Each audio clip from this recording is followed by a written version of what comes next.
you watch Akademiks and check it out, because you know what, man, we got a multi-millionaire rapper. All right, if you guys never heard this guy, his name is Blac Youngsta. He claims to have 1.3 million in his bank account, and that makes him a multi-millionaire. Now, he's clapping back at Wells Fargo because they claim that, what the fuck is this guy talking about? He ain't got no goddamn account here accusing us of being racist or profiling him, right? Now, according to reports, and really according to the point of view of Blac Youngsta when he did the first interview, he said he woke up one day, right? He stretched, he put on a wife beater, and all of a sudden he said he felt like copping him a Bentley truck. It's about $200,000, light work to a rapper, okay? So he says he walks up in the bank and he says, yo, let me get $200,000 out of the account. I'm a multi-millionaire. I got 1.3 million in the account. Now, apparently, they give him the money like, hey, here you go, Blac Youngsta. Now, he says he walks out. As soon as he walks out, one of Atlanta police officers, like fucking Goldberg, spears him to the ground, pins him to the ground, grabs his money, and basically puts him in cuff and says, bruh, you out here writing bad checks. Now, apparently, it was a case of mistaken identity. They thought he was actually writing or trying to cash bad checks. And for him, he says, why? You know why they thought that? Because I was young, I was handsome, I was wealthy, and I was black. Okay? Now, I mean, the police has been fucking up a lot, right? That actually does seem like maybe a case of we're profiling. Now, the police actually came out and says, yeah, we're sorry, we fucked up. We got a description of somebody writing bad checks. We thought it was him. Yeah, we fucked up. So pretty much, definitely there was some profiling going on, the part of the police. But we're not talking about the police. Actually, we are. Because he also claimed the police took $100,000 of his $200,000. They held on to half. Now, the police denied. They were like, we never took any money from this guy. Now, that's a big source of contention because we haven't heard about the other $100,000 yet. But the bank actually issued a statement, and this is the most embarrassing part, right? Wells Fargo said, what the fuck is Blac Youngsta talking about? This Negro did not come in the bank that day. To be honest, he don't got a goddamn account here.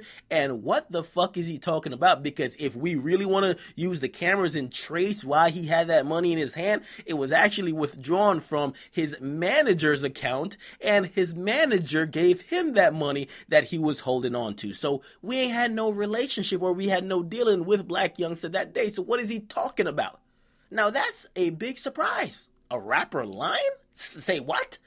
Now, it would be a lie if he really didn't have an account, he didn't go up in the bank and take the money out. Now, a lot of people, and this is the simplicity of rap fans, right? People be like, yo, who cares if he ain't had an account? He had a lot of money. We all know he has a lot of money, or he had a lot of money in cash that day, right? That's not a source of contention.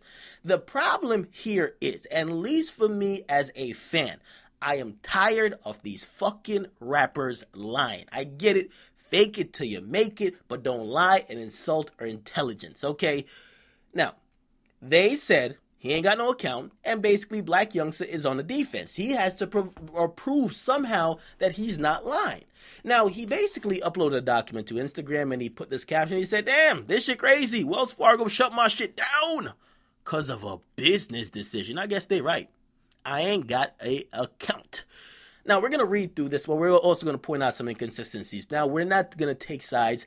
This is his official rebuttal. Maybe it's true, but we also got to point some holes into his story, or the story in general. Now, first of all, the document he uploaded is clearly in black and white. Okay, now usually when Wells Fargo sends you some type of mail, they usually at least, okay, have their logo in color, right? It's supposed to be like red or something like that, okay? So it's a little bit sus already, but we're going to give him the benefit of the doubt. I checked all the addresses where it came from. That is official mailing address from Wells Fargo. That sounds good.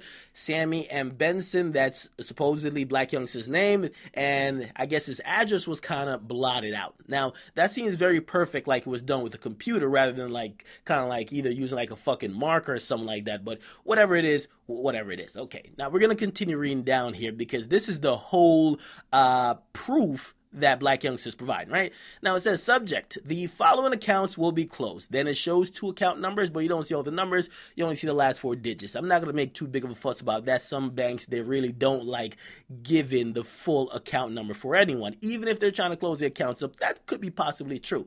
Now we're going to read through. It says, Dear Mr., or actually not even Mr., Dear Sammy M. Benson, we are writing you to let you know that we have begun the process of closing your accounts because because of a business decision to end your deposit account relationship with Wells Fargo. Now, that's a pretty long run-on sentence, but maybe somebody at Wells Fargo just can't really speak or construct English or simple English sentences too well. So we'll give him that, right? Now it says monetary transactions on the accounts are blocked and the cards linked to the account is deactivated. Okay, so another grammatical error. All right, now it says you may verify the current balance of your accounts at any store at www.wellsfargo.com or by calling some number, available 24 hours a day, 7 days a week. Okay, so there's a couple of errors there, but who knows? It might not be fake, right? Now, I will say this. It does sound like somebody from like, you guys ever get an email from one of those like Nigerian scam artists? This does sound like it's written by a Nigerian scam artist, but maybe it is true. We're going to give you the benefit of the doubt, Blac Youngsta, okay?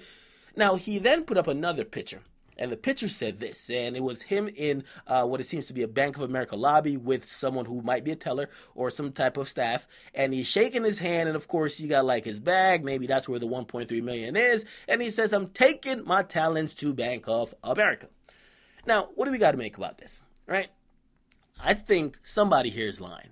Wells Fargo is either lying or Blac Youngsta is lying. Now, I've said before in the beginning, I was rocking with Blac Youngsta. I really wanted to believe him, right? I had no reason to not believe him. Then the bank came out, and I'm like, wow. Like, why would they deny so vehemently, even saying he hasn't entered the bank, when pretty much if there's any video proof that he entered the bank, they'll be proven a lie. Now, obviously, they have a PR team that's probably constructing stuff to make them not seem any type of racist or prejudicial, and they may have called the cops. So we got to give him a break for that. But somebody here is lying, right? His only proof at this point is this document that they're closing his account, and we don't see a date on that document. That document could have been old. Maybe he had an account with them 10 years ago, and they closed it 5 years ago. Right? So he could still have that document, but it's not applicable to today, which means technically the bank would be right if they said he didn't have an account today. So we have to figure that out, right? But you guys got to make a decision. Who do you believe in this case? Do you believe Blac Youngsta or you believe Wells Fargo? Right? As I said, these rappers are fucking liars, and we've seen people go through extreme lengths to try to cover their tracks, and when you start lying, you got to really follow it through. Okay, now everybody has reached out to the reps from Wells Fargo, so we're going to probably hear something back in their defense. So we'll see, but you guys got to be the judge. What do you guys think about this, right? Get in the comment box, make sure you guys like, definitely subscribe. It's your boy, Akademiks. Make sure to follow me on Twitter and Instagram, man, at I'm Akademiks. I'm out.